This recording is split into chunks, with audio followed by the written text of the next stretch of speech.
They mocked the quiet man in the square until the entire army saluted him. William Parker walked slowly to the same bench in Central Square in Portland every morning for 3 months. The 78-year-old man always sat in the same spot, remained silent for hours watching the movement around him, and then returned home without speaking to anyone.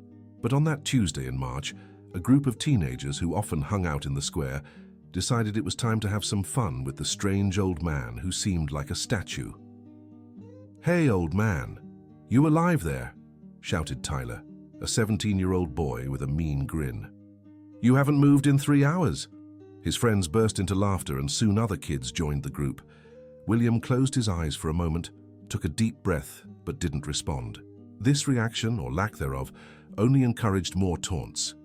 "Betty can't even hear us," said Kylie, a girl with purple-dyed hair. "Deaf old man!" "Or maybe he's a beggar pretending to be crazy for money," added another boy named Brandon. Betty Johnson, who had been selling pastries at a nearby stand for 15 years, watched with growing indignation. She had tried to talk to the man a few times, but he always just nodded politely and stayed silent. "Leave the man alone," Betty said, stepping closer to the group. "He's not bothering anyone."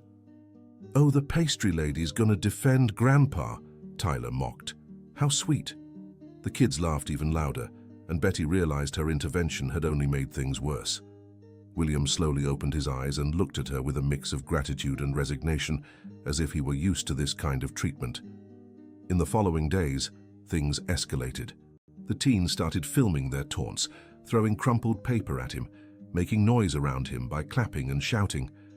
William never reacted, just closed his eyes and took deep breaths, which only made the kids angrier. "This guy isn't normal," Kylie said during one of their mocking sessions. "No one stays this quiet when they're being messed with." "He must have something wrong with him," Brandon replied, tossing another wad of paper toward the old man. Betty tried to intervene again, but this time the kids turned on her too. "Listen here, lady. If you keep defending the crazy guy, we'll start messing with you too," Tyler threatened. The vendor backed away, frustrated she couldn't help. She watched William every day and noticed details the kids missed. The man was always clean and well-dressed, wore a good quality dark coat, and his shoes, though old, were well kept.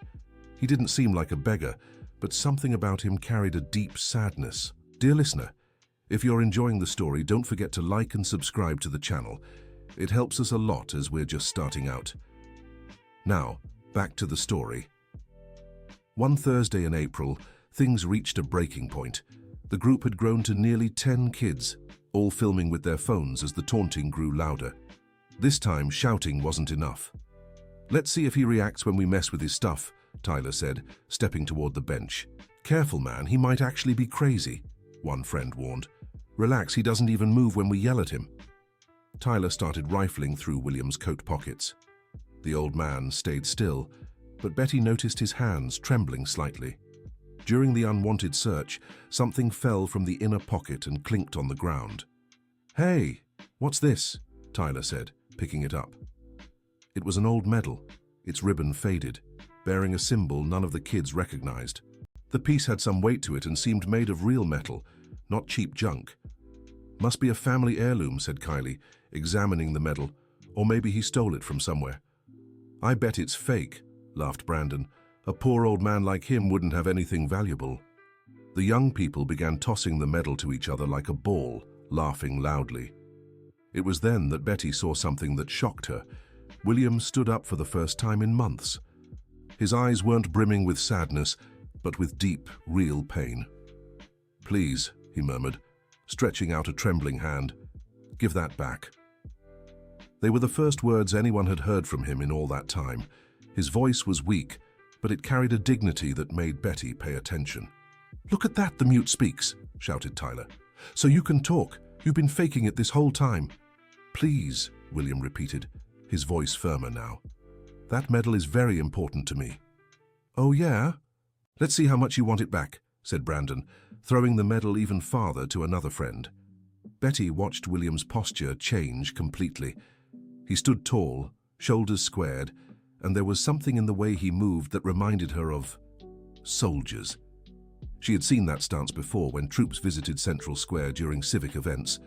Just then, retired Colonel Robert Collins appeared in the square, a 65-year-old man on his morning walk. He had been observing the situation for a few minutes, initially planning to just walk by, but something about the young people's behavior bothered him. "Excuse me," said the colonel, approaching the group. "Could you return what doesn't belong to you?"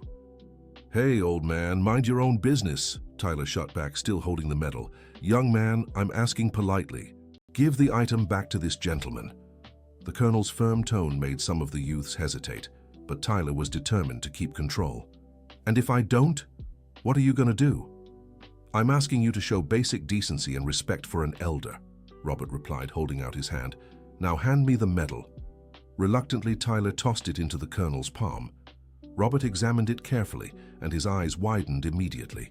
He looked at William with complete surprise. "Sir," he said, his voice shifting entirely in tone, "this medal, where did you get it?" "From my time in service," William answered quietly, reaching out to take it back. "What kind of service?" The colonel pressed but didn't return the medal yet. "Military service," William murmured, clearly uncomfortable with the attention. Robert inspected the medal more closely and noticed details that confirmed his suspicions. This wasn't just an ordinary service medal. It was one of the highest honors the country awarded, given only to soldiers who had shown exceptional courage in extreme danger. "Sir," the colonel said, his voice now filled with respect, "could you tell me your full name?" "Why does he have to tell you his name?" Kylie interrupted. "You're not the police." "William Thomas Parker," the old man replied softly, visibly uneasy with the whole situation. The colonel fell silent for a long moment, processing the name. It rang a bell, but he couldn't quite place it. Then slowly he saluted William, leaving everyone stunned. "What are you doing?" Tyler asked, amused. "Saluting a crazy old man now?" "This man," Robert said, holding his salute, "deserves far more respect than any of you can imagine." Betty, who had moved closer to hear better, pulled out her phone and searched the name she'd heard. As she typed, "William Thomas Parker, U.S. Army," the young people kept laughing, filming the whole scene. "Crazy Colonel," laughed Brandon. "Do you know this guy?" "Not personally," replied Robert, finally lowering his salute. "But I know his story." "What story?" asked Betty, still scrolling on her phone. Just then, the search results appeared on her screen. Betty quickly skimmed the first few paragraphs and her expression completely changed. "Oh my God," she murmured. "Guys, you have no idea what you've done." "What is it, Auntie?" asked Kylie, still in a mocking tone. "This man," Betty began reading aloud, "Colonel William Thomas Parker, awarded the Medal of Military Merit for his exceptional actions during the 1995 floods in New York, where he led rescue operations that saved over 300 lives." Silence fell over the square. The teenagers stopped laughing and exchanged glances, slowly realizing they might have made a terrible mistake. "Keep reading," urged Colonel Robert. He was one of the youngest commanders in U.S. Army history, taking on leadership roles at just 35, led multiple humanitarian missions after retirement, dedicated himself to volunteer work with underserved communities. Tyler tried to grab Betty's phone to see for himself, but she pulled it away. "I don't believe it," he said. "Must be another guy with the same name." "The photo here is from when he was younger," Betty said, showing the screen to Colonel Robert. "It's the same man." William tried to quietly step away, clearly uncomfortable with all the attention, but his legs trembled and he had to lean on the bench. Betty noticed how weak he was, terribly weak. "Mr. Parker," she said, stepping closer. "Are you okay? When was the last time you ate anything?" "I'm fine," he murmured, but it was obvious he wasn't. "He's not fine at all," said a woman's voice behind the group. Everyone turned to see a woman around 50 years old hurrying toward them. She looked flustered and worried. "Dad, I've been looking everywhere for you," she said, rushing to William's side. "Jennifer," William said softly. "I just wanted to sit here for a while." "Dad, you ran away from the nursing home again," Jennifer said, carefully holding his arm. "The nurse said you left in the middle of the night." Dear listener, if you're enjoying the story, don't forget to like and subscribe to the channel. It really helps us newcomers. Now back to the story. "Nursing home?" Betty asked. He lives in a nursing home? Jennifer looked at the group surrounding her father and realized something had happened. What's going on here? She asked. Why is everyone staring at my dad like this? Ma'am, Colonel Robert said, introducing himself. My name is Robert Collins, retired colonel. These young folks were bothering your father, and we just found out who he really is. What do you mean, found out? Jennifer looked confused. They didn't know your father is a decorated military hero, Betty explained. Jennifer took a deep breath and glared at the teenagers with a mix of sadness and frustration. You were harassing my dad? She asked. We didn't know, Kylie started, finally grasping the gravity of the situation. You didn't know what? That he's a human being who deserves respect? Jennifer's voice trembled with emotion. Did you need to know he's a hero to treat him with dignity? The silence was heavy. The teenagers stared at the ground, fully understanding what they'd done. Why does your father come here every day? Betty asked gently. Jennifer looked at her father, who had sat back down on the bench with his eyes closed. He has memory problems, she explained, her voice breaking. But for some reason, he always remembers this place. He always comes back here. Why? Asked Colonel Robert. This is where he met my mother, said Jennifer, tears beginning to stream down her face. In 1968, she was selling flowers in the square to help her family. He was a young lieutenant at the time, passing through during his leave when he saw her. Said it was love at first sight. Betty felt a tightness in her chest. She was beginning to understand why William had such a need to come to this place. My mother passed away 2 years ago, Jennifer continued. Since then, Dad has fallen into a deep depression. No matter how much his memory fails him in other things, he never forgets this square. It's like the only connection he still has to her. Tyler hesitantly stepped forward. Ma'am, we didn't know, he said softly. We were really wrong. You were cruel, Jennifer replied, but without anger. My father already suffers so much. You didn't need to add more pain to his life. He always refuses help, she said, now addressing Betty and Colonel Robert. He donates almost his entire pension to orphanages and nursing homes in need around the city. That's why he sometimes goes days without eating properly. What do you mean? Betty asked. He sees needy children here in the square, families struggling, and always gives away whatever money he has. I'll get to the care home and find out he spent the whole day without lunch because he gave his last dollar to a mother with a sick child. Colonel Robert shook his head, impressed. That true soldier never stops serving, he murmured.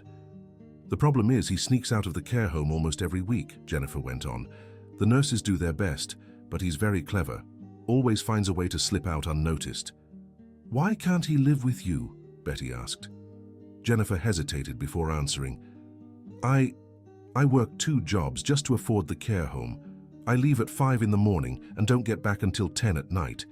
He'd be alone all day, and with his memory problems, it would be dangerous. Other family? The colonel asked.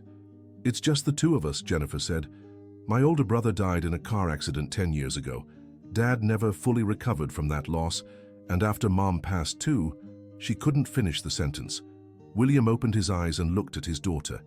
Jennifer, you're crying, he said, suddenly seeming more lucid. What happened? It's nothing, Dad, she said, wiping her tears. Let's go home. I want to stay a little longer, William replied. I haven't spoken to Catherine today. Jennifer looked at the others sadly. Catherine was my mother's name, she explained quietly. Sometimes he thinks she's still here, that she'll appear selling flowers like she used to. Betty's heart broke hearing this. She glanced at the young men and saw they were all visibly moved, finally understanding the weight of what they'd done. Mrs. Jennifer, Colonel Robert said, may I make some calls? I have contacts in the military who might be able to help somehow. I don't know how, Jennifer said, but I appreciate any help. Mr. William, the colonel said, speaking directly to the elderly man, it's been an honor to meet you in person.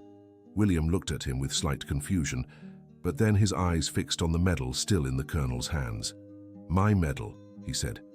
Of course, sir, Robert replied, carefully returning it. I apologize for all this trouble. William took the medal and held it to his chest for a moment before tucking it back into his coat's inner pocket. "It reminds me of the days when I could really help people," he murmured. "You still help people," Betty said. "Your daughter told me you donate your pension to those in need." "It's not enough," William said, shaking his head. "I used to save lives. Now all I can do is hand out some spare change." "Dad," said Jennifer, sitting beside him on the bench, "you saved hundreds of people. You made a difference in so many lives." "But I couldn't save your brother," said William, his voice breaking. "I couldn't even be there for your mother when she needed me most." Jennifer hugged her father, and everyone there realized this man's pain went far beyond loneliness. It was the pain of someone carrying the weight of failing to protect the people he loved most. The young people approached hesitantly. Tyler was the first to speak. "Mr. Parker," he said, his voice trembling, "we wanted to apologize. We were really wrong. We didn't know—" "Didn't know what?" asked William, looking at the young man.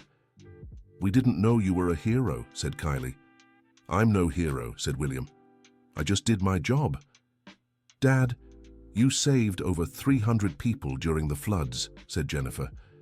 "How is that not being a hero?" "Because I couldn't save the ones who mattered most," he replied softly.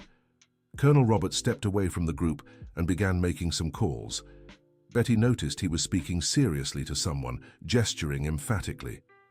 "Jennifer," said Betty, "can I ask you something? Why didn't you tell people in the community about your father's story? Maybe if they knew—" "We've always lived very privately," Jennifer explained. "Dad never liked making a fuss about his medals. He always said he just did his duty, nothing more." "But people deserve to know," said Betty, "especially so they'd respect him." "Dad always said respect isn't earned because of medals," said Jennifer. "It's earned by a person's character." "Did your mother feel the same?" Jennifer smiled for the first time. "My mother loved telling his stories to everyone," she said. "She was the opposite of him in that way. She was so proud of her husband and made sure everyone knew what kind of man she had." "Did she encourage him to wear his medals?" "Actually, she convinced him to keep them all," said Jennifer. "She said one day, my brother and I would want to know those stories, and that our children would want to know about their grandfather too." "Do you have children?" Jennifer shook her head sadly. "I never married. I dedicated my life to caring for my parents, and then for my brother when he struggled with drinking.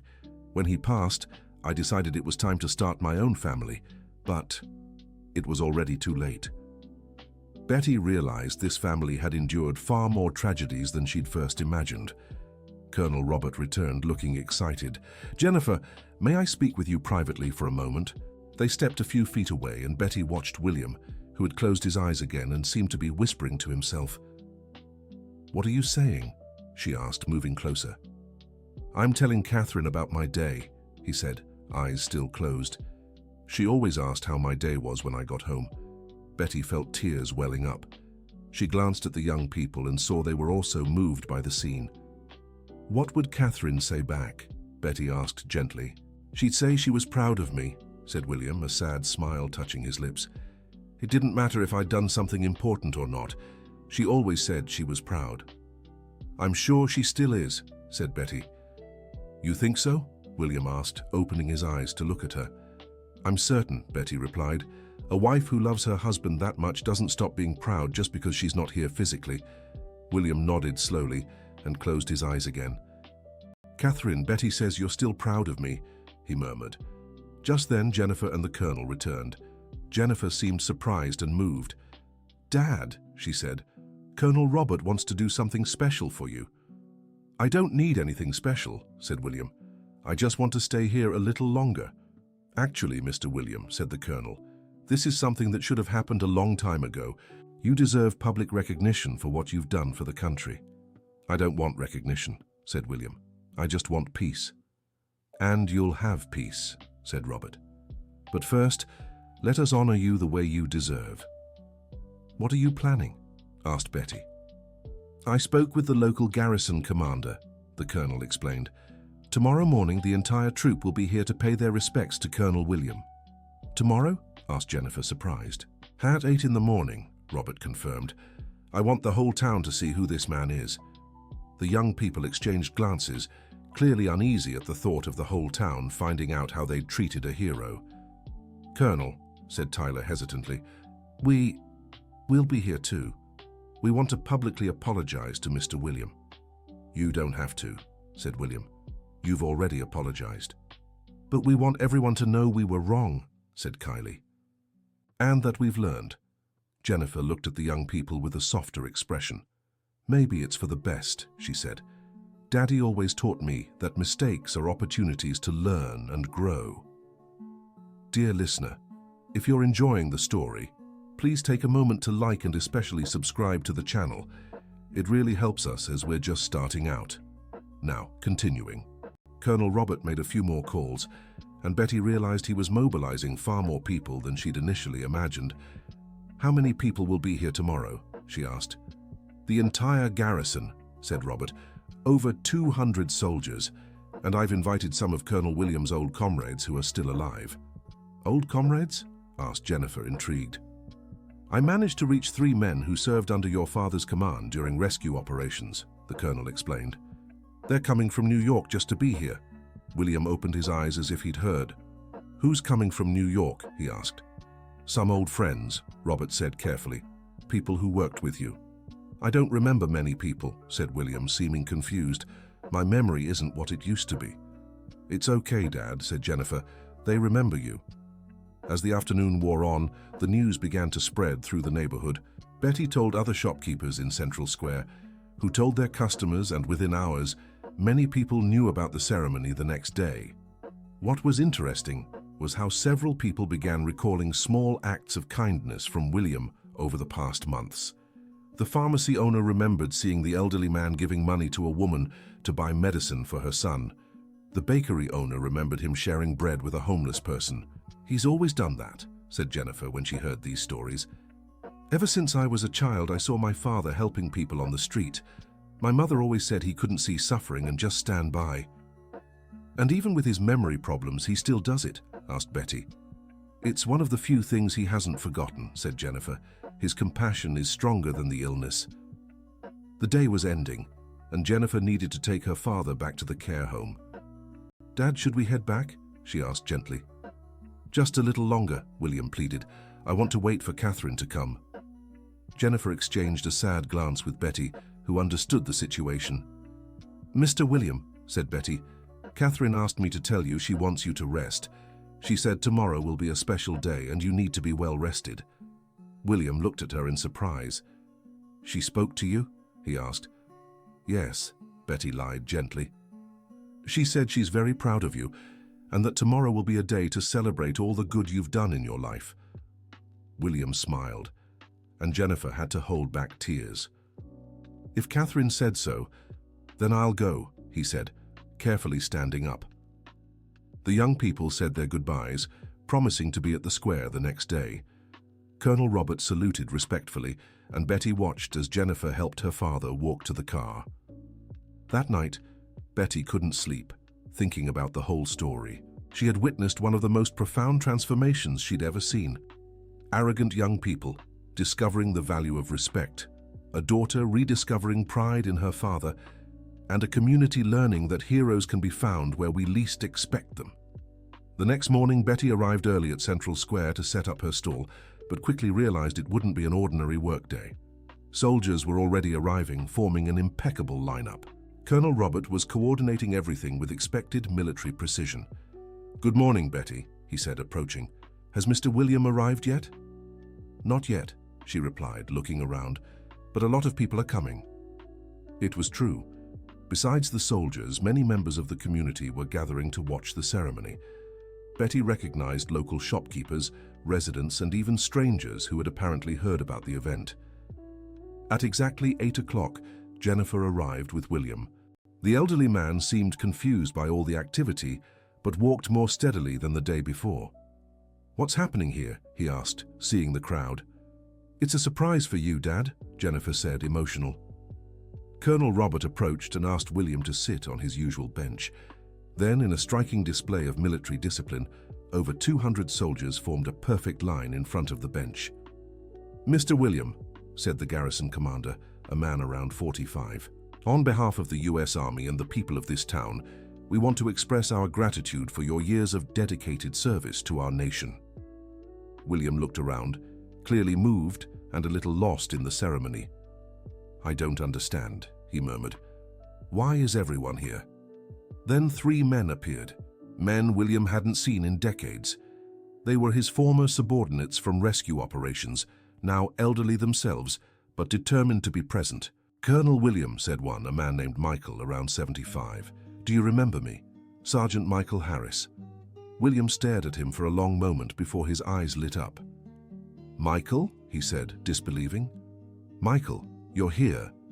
"Yes, Colonel," Michael said, emotional. "And I brought Richard and Charles too." The other 2 men stepped forward, and William slowly rose to greet them. Despite his memory struggles, it was clear he remembered these men with whom he'd shared pivotal moments in his career. "Are you all well?" William asked, holding their hands. "We are, Colonel," Richard said, "and we came here today to do something that should have been done long ago." "What?" "Tell everyone how you saved us," Charles said. "It's how you saved hundreds of lives and were the best commander we ever had." Michael turned to the crowd and began recounting details of the rescue operations William had led. He spoke of how the then young colonel had risked his life repeatedly to save others, how he had organized rescue teams with incredible efficiency, and how he had stayed in disaster zones long after other officers had left. "In 3 days of operation," said Michael, "Colonel William didn't sleep even 6 hours total. He coordinated rescues by day and planned the next day's operations at dawn. We saved 312 people in that operation, and not a single life was lost under his command." The crowd listened in absolute silence. The young people who had humiliated William the day before were present, and the weight of guilt was visible on their faces. "But what impressed us most," continued Richard, "was that the colonel never made distinctions between people. Rich, poor, child, adult, elderly. To him, every life had the same value. And after the official operations ended," added Charles, "he organized campaigns on his own to help families who had lost their homes. He used his own money, mobilized personal contacts." Jennifer listened with tears in her eyes. She knew these stories, but hearing them from people who had been there made everything feel more real and moving. "Colonel William," said Michael, looking directly at the elderly man, "changed our lives. He taught us that serving the country isn't just about following orders, but taking care of people in need." It was then that the garrison commander gave the signal, and all 200 soldiers saluted simultaneously. The silence was absolute, broken only by the sound of the military band playing the national anthem. William stood up trembling, his legs barely able to support him, but his posture remained erect. With tears streaming down his face, he returned the salute with the precision of someone who had performed that gesture thousands of times in his life.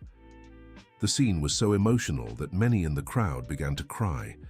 Betty watched with a lump in her throat, thinking about how this man had been treated with disrespect just a day before.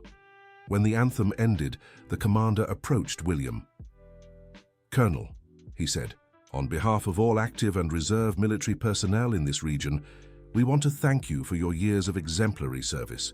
You are a model of honor, courage, and dedication that inspires our new generations." William tried to respond, but emotion overwhelmed him. He simply nodded and murmured an almost inaudible, "Thank you." It was then that Tyler, the young man who had led the taunts, stepped forward.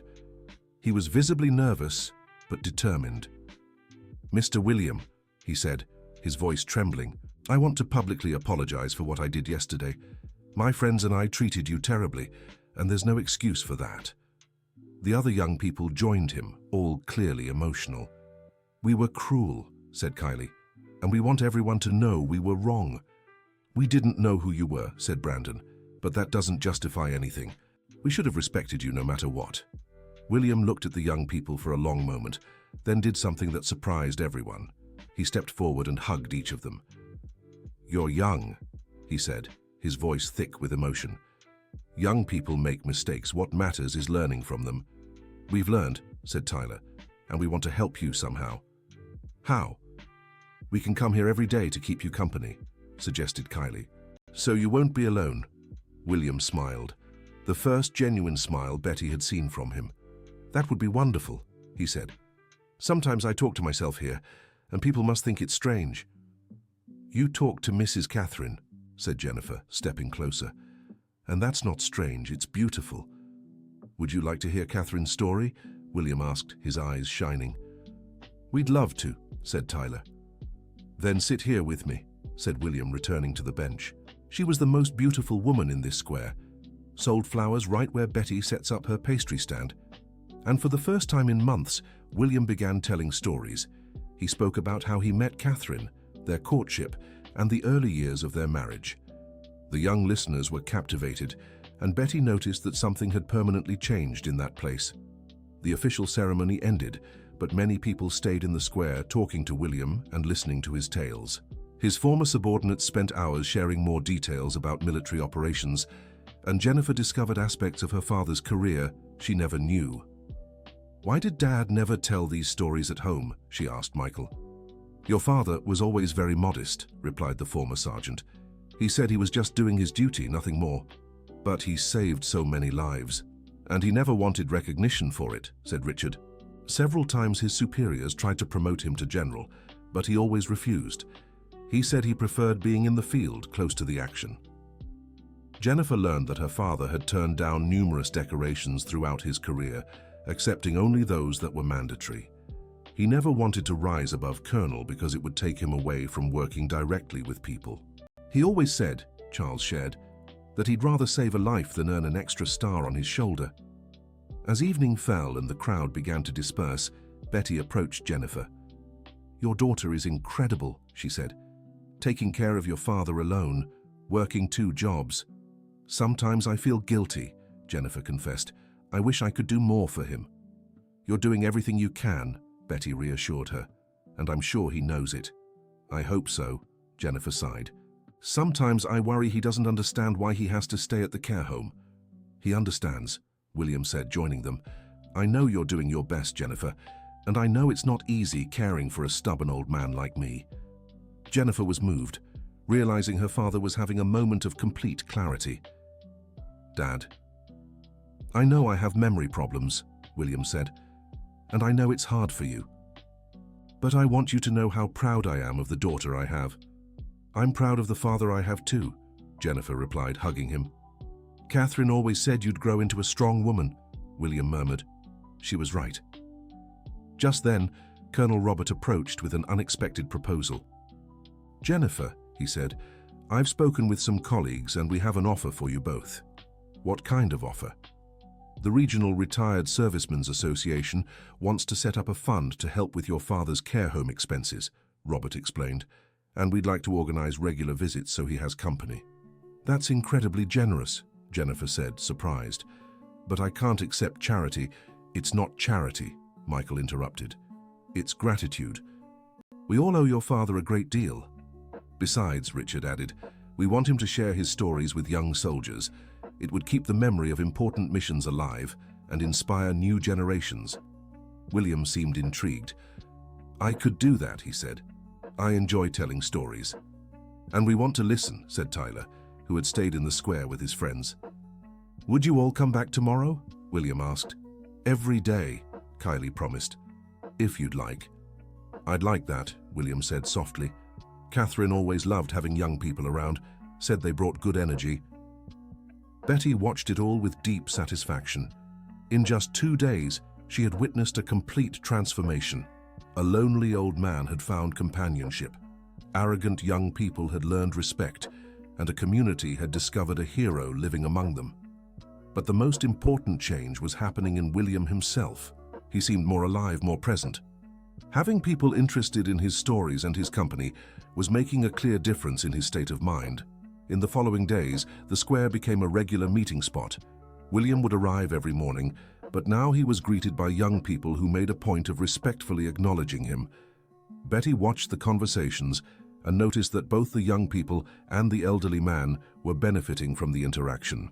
The retired military men also began frequenting the square, and soon an informal group of veterans formed, gathering to share stories and reminisce about their service days. Jennifer noticed a significant improvement in her father's condition. He was eating better, sleeping better, and having fewer episodes of mental confusion. "I think he was just lonely," she said to Betty one afternoon. "The depression was making his memory problems worse." "Now he has purpose," Betty observed. "He feels he's still useful, that his stories and experiences matter to someone." "It's amazing how things have changed," Jennifer said. "Last week I was desperate, not knowing how to help my father. Today he's happy again." "And the young people have changed too," Betty added. "Have you seen how they treat not just your father but all the elderly now?" It was true. Tyler, Kylie, Brandon, and the others had become examples of respect in the community. They helped elderly people cross the street, carried heavy groceries, and always greeted their elders politely. "Your father transformed those boys," Betty said. "He taught them about respect and compassion without giving a single moral lesson." "Dad's always had that gift," Jennifer replied. "He teaches more by example than words." A week after the ceremony, something happened that moved everyone. William was telling one of his stories to the group of young people when he stopped mid-sentence and stared at a spot in the square. "Catherine?" he said softly. Everyone looked where he was staring, but there was no one there. "Dad?" Jennifer asked, concerned. William stood up and walked to the spot where his wife used to sell flowers decades ago. He stood there silently for a few minutes, then returned to the bench with a serene smile.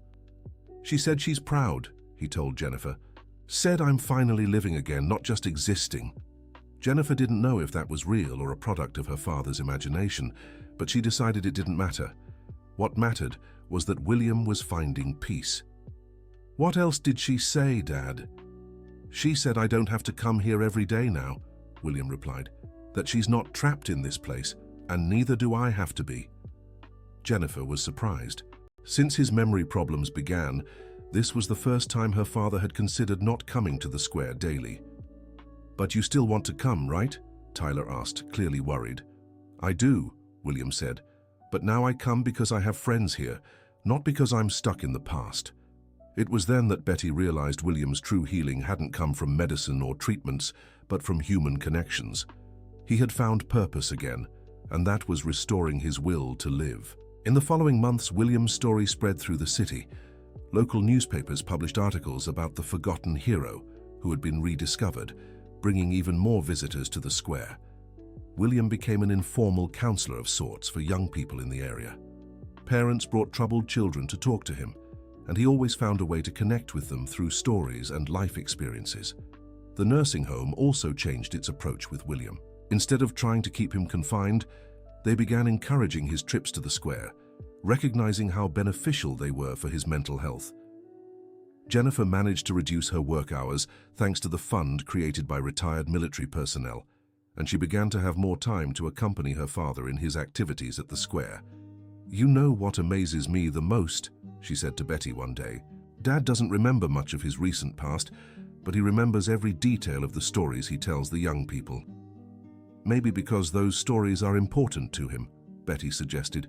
"They're part of his identity." "And he's creating new memories," Jennifer added. "Good memories with people who respect and admire him." The most touching thing was watching the relationship that developed between William and the young people who once humiliated him. They became his greatest defenders and most loyal companions. Tyler, in particular, had completely changed. He began studying military history and often brought books to show William. The young man who once mocked the elderly now saw him as a mentor. "Mr. Parker," Tyler said one afternoon, "you changed my life." "How so, son?" "Before, I thought respect was for the weak," the young man explained. "Now I understand that respect is for the strong." "Explain further." "It's easy to mock someone who can't defend themselves," Tyler said. "It's hard to treat everyone with dignity, even when no one is watching." William smiled and placed his hand on the boy's shoulder. "You've learned life's most important lesson," he said. "Character is what you do when no one is looking." "That's what you've always done, right?" Kylie asked. "Helped people even when no one would know." "It was my duty," William said, "and my pleasure too." "Now we understand why Mrs. Catherine fell in love with you," Brandon said. "You have a giant heart." William was moved by the comment. "Catherine always said the size of a person's heart is measured by their capacity to care for others," he said. You all have giant hearts too. We're learning, Tyler said. You're teaching us. That's how William found his new purpose in life, no longer as a soldier saving lives in emergency operations, but as a mentor, shaping the character of young people who would become the adults of the future. The transformation was so significant that the square received a commemorative plaque in honor of Colonel William Thomas Parker. On the day of the unveiling, dozens of people he had saved during rescue operations came to thank him in person. "Colonel," said a woman around 60 years old, "you saved my daughter during the 1995 flood. She was only 5 at the time." "Where is she now?" William asked. "She's a doctor," the woman replied proudly, "and she always says she chose that profession because a brave man saved her when she was little." Stories like this repeated throughout the event. People who owed their lives to William came to thank him, many bringing their children and grandchildren to meet the man who had made a difference in their families. "Dad," Jennifer said, moved. "Do you see how many lives you've touched?" "I just did my job," William repeated, but it was clear he was deeply moved. "No, Dad," Jennifer said. "You did so much more than your job. You dedicated your life to caring for others." "And you still are," Tyler added. "Now you're caring for us." The event was covered by local television, and William's story reached other cities. Soon he began receiving invitations to speak at schools and universities about values, courage, and public service. At first, Jennifer worried whether her father could handle all the attention, but William seemed to grow younger with every opportunity to share his experiences. "It's like he's come back to life," she told Betty. "It had been months since I'd seen my father so lively and clear-minded." "He found a new purpose in life," Betty remarked. "After Mrs. Catherine passed, he was lost. Now he has a mission again." "What mission?" "To shape good people," Betty said. "To teach young people about values. To keep alive the memory of times when serving others was what mattered most." And so it was. William became a moral pillar in the community. Young people sought his advice. Parents asked for his guidance, and even local authorities consulted him on matters of civic values. But what mattered most to him remained the daily gatherings in the square. There, sitting on the same bench where he had spent months in loneliness and depression, he now welcomed friends, shared stories, and built relationships that gave meaning to his days. "Do you know the biggest lesson I've learned from all this?" Jennifer said to Betty one afternoon. "What?" "That sometimes people just need to feel valued," Jennifer replied. "My father was fading not just from missing my mother, but because he felt useless. And now he feels useful again." "Exactly," Jennifer said. "He has purpose, people who admire and respect him, stories to tell and lessons to teach. And the young people learned about respect." "More than that," Jennifer said. "They learned about humanity, about looking beyond appearances and recognizing people's worth." Time passed and the routine in the square settled naturally. William arrived every morning, was warmly greeted by the young people, told his stories to anyone who would listen, and received visits from those who wanted to meet or thank him. Tyler became a kind of informal assistant, helping organize visits and accompanying William when he spoke at schools. The young man who once humiliated him was now his biggest admirer and defender. "Mr. William," Tyler said one day, "can I ask you a personal question?" "Of course, son. Were you ever angry at us for how we treated you before?" William thought for a moment before answering. "I was sad," he said, "but not angry. You're young, and young people sometimes act without thinking of the consequences. But we were really cruel." "And you learned," William said. "The difference between a good person and a bad one isn't never making mistakes. It's learning from them and becoming better." "Were you always this wise?" William laughed. "No, son," he replied. "Wisdom comes with age and experience. When I was young like you, I made plenty of mistakes too." "What kind?" "I judged people without knowing them," William said. "Thought I knew everything, was arrogant at times. Life taught me humility." "How?"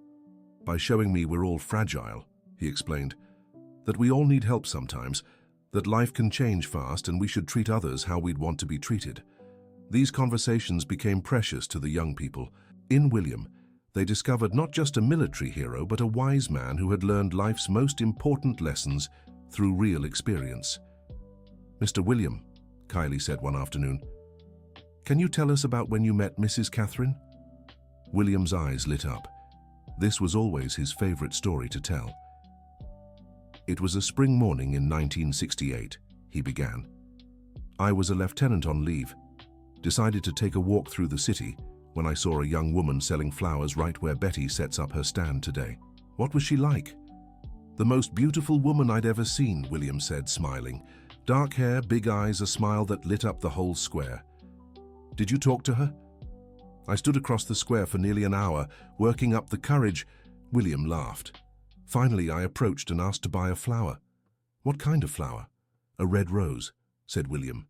"She asked who it was for, and I said it was for the prettiest girl in the square." "And what did she say?" "She laughed and said I was being very bold," William replied. "But she sold me the flower anyway." "Then what?" "I gave the flower to her," William said. "Told her I hadn't lied. The flower really was for the prettiest girl in the square." The young folks sighed, finding the story romantic. "And did she stay with you?" "Not that day," William said. "She told me I was too daring and that she didn't date military men." "Why?" "Because her father had died in the war and she thought soldiers were always in danger," he explained. "But you kept trying?" "I came back here every day for a month," William said. "Bought a flower and tried to convince her to have coffee with me." "Did it work?" "One day she said I was too persistent, but that she could tell I was sincere," he replied. "She agreed to coffee, but on one condition." "What was it?" "That I promised I'd always come home," William said. "That I'd never put myself in unnecessary danger." "And did you promise?" "I did," he said, "and I kept that promise for 45 years of marriage." Until she passed," William repeated sadly. "But the promises we make to the ones we love don't die. They still matter even after." "Is that why you came here every day?" "I came because I felt closer to her," he explained.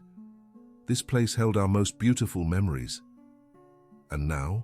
"Now I come because I found a better way to honor her memory," William said, "by helping you all become better people, like she would have wanted." These conversations created a deep bond between William and the young folks. They began to see him not just as a distant hero, but as a father figure who genuinely cared for them. The impact of this change reached far beyond the square. The kids' parents noticed positive shifts in their behavior. Teachers commented on the students' improved attitudes. The whole community benefited from the lesson in respect and humanity they'd learned. "Sometimes I think," Betty said to Jennifer, "those kids mocking your father was a blessing in disguise." "How so?" "If it hadn't happened, no one would have discovered who he really is," Betty explained. "He'd still be suffering in silence and those kids would still be disrespectful." "That's true," Jennifer agreed. "Sometimes you have to hit rock bottom before you can climb back up." "And now look at everyone," Betty said. "Your father happy, the kids changed, the community proud." "Dad always said even the hardest moments have a purpose," Jennifer replied. "Now I understand what he meant." William's story became an example for other communities. Delegations from other towns started visiting the square to learn how such a positive social change had happened through simple human connections. "The secret," William explained to visitors, "isn't complicated. It's treating everyone with dignity, no matter their age, background, or appearance." "But how do you handle troubled youth?" they'd ask. "There's no such thing as troubled youth," William would answer. "Just young people who haven't found their purpose or don't feel valued." "And how do you make them feel valued?" "By listening to their stories," he'd say. "Showing real interest in them, seeing their potential, not just their mistakes." "Is that what you did with these kids?"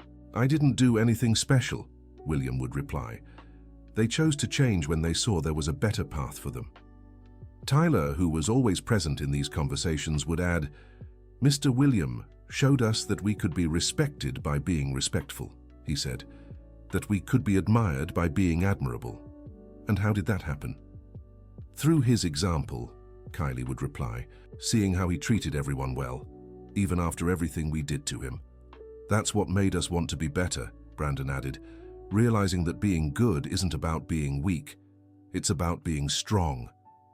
These visits became frequent, and William started being invited to speak at conferences about education, values, and social change, always accompanied by the young people who helped tell the story from their perspective. The most important part, Tyler would say during these talks, is that Mr. William never tried to force us to change. He just showed us a better way. And did you choose to follow that path? We chose it because we saw that it worked, Kylie replied. Mr. William is respected by everyone. He's happy even after so much suffering. He has peace in his heart. Who wouldn't want to be like that? And are you like that now? We're learning, Brandon said. Every day, Mr. William teaches us something new about how to be a better person. Not through sermons, Tyler clarified, but through examples. A year after the first meeting in the square, the community organized a celebration to honor the transformation that had taken place. Hundreds of people attended, including military personnel, veterans, families William had helped, and young people from other schools who wanted to hear the story. A year ago, Colonel Roberts said in his speech, this man was alone and forgotten in this square. Today he is the pride of our community and an example for the entire country. But the most important change, Jennifer added, wasn't in the recognition my father received. It was in rediscovering his life's purpose. And in our transformation too, Tyler said, speaking for the young people. We were worse people a year ago, Mr. William helped us find the best in ourselves. William, seated in his usual spot, listened humbly and emotionally. When it was his turn to speak, he stood slowly and looked at the crowd. A year ago, he began, I came here every day because I was trapped in the past. Today I come because I'm building a future where young people like Tyler, Kylie, and Brandon will grow into responsible and compassionate adults, he continued. A future where communities come together to care for one another.